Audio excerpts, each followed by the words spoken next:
Hello friends, कैसे हैं आप सब। तो डियर, आज की क्लास में हम लोग एक नई टॉपिक लेके आए हैं और ये क्लास 7 का चैप्टर 6 है, ईश्वर से अनुराग। देखिए, इस टॉपिक में हमें एक क्वेश्चन जो है देखने को मिलता है यहाँ से।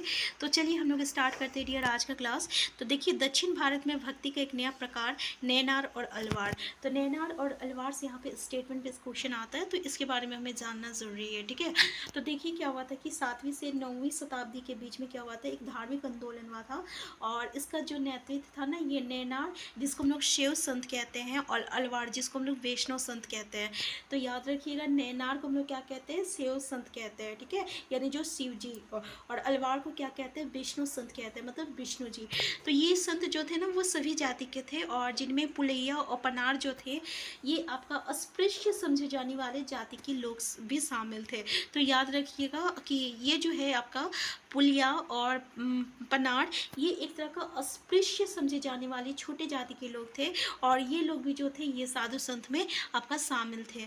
तो बौद्धों और जैनों के कटु आलोचक थे।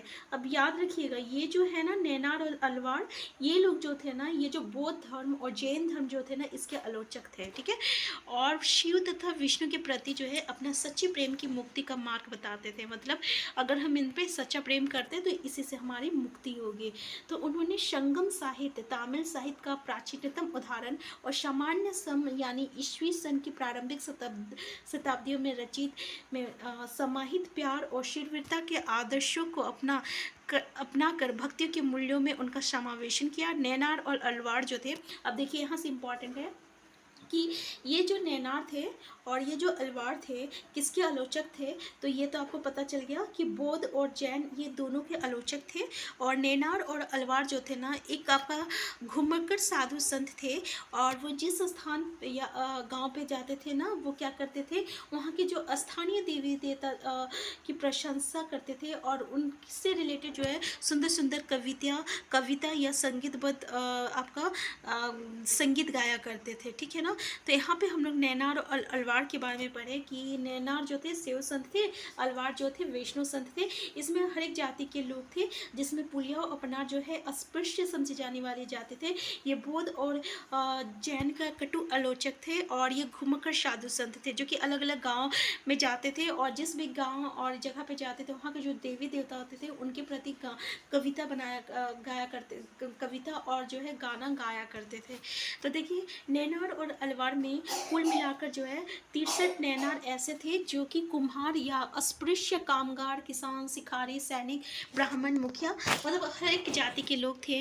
और उनमें सार्वधानिक जो प्रसिद्ध थे वो आपका अपार है, संबदर है, शुंद्रार है और मानिकवा सागर है। तो ये आपको 4 वर्ड याद रखना पड़ेगा, अपार, संबंदर, शुद्रार और मणिका सागर। ठीक है, उनके गीतों का दो संकलन है, एक त्योरम और एक त्रिवाचकम।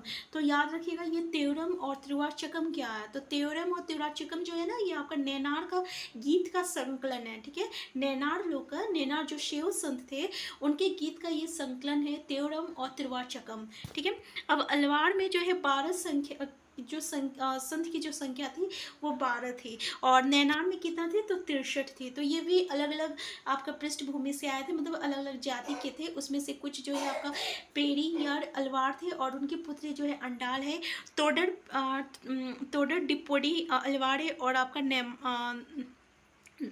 नमलाड़ वाड़ है। उनके गीत जो है दिव्य प्रबंधन में संकलित है। ठीक है, तो याद रखिएगा। तब क्या हुआ था कि 10वीं से जो 12वीं शताब्दी के बीच में यहाँ पे चोल और पांड्यन राजाओं ने क्या किया था, धार्मिक स्थलों पर विशाल विशाल मंदिर बनाए थे और जहाँ के संत और कवि जो थे आपका यात्रा करते थे और इस प्रकार जो है आपका भक्ति या मंदिर में पूजा करना, इस तरीके से जो संबंध जो था ये स्थापित हो गया था। और ये वही जो समय था जिस समय उनकी कविता का जो है संकलन तैयार किया गया था। और इसके अलावा जो अलवार लोग थे, नैनार संत लोग जो थे, वो धार्मिक जीवनियाँ भी रची थी और आज हम भक्ति परंपरा के इतिहास लेखन में इन जीवनियों का स्रोत के रूप में उपयोग करते हैं। ठीक है, तो यहाँ पे आपका नैनार और अलवार से जो भी क्वेश्चन आता है तो यही से रिलेटेड आता है। ठीक है ना, तो नेक्स्ट क्लास में हम लोग नेक्स्ट टॉपिक को डिस्कस करेंगे। तो डियर, हम यहाँ पे आपके लिए ऐसे ऐसे टॉपिक लेके आते हैं जो कि हमारे सीटेट के पॉइंट ऑफ व्यू से इंपॉर्टेंट है, क्योंकि 20 मार्क्स जो रहेगा सीटेट का, ये हम लोगों का पैरालॉजी से रहेगा, ठीक है। बाकी का 40 मार्क्स जो रहेगा वो हम लोगों का आपका सीटेट का क्लास 6 to 8 के एनसीईआरटी बुक से रहेगा।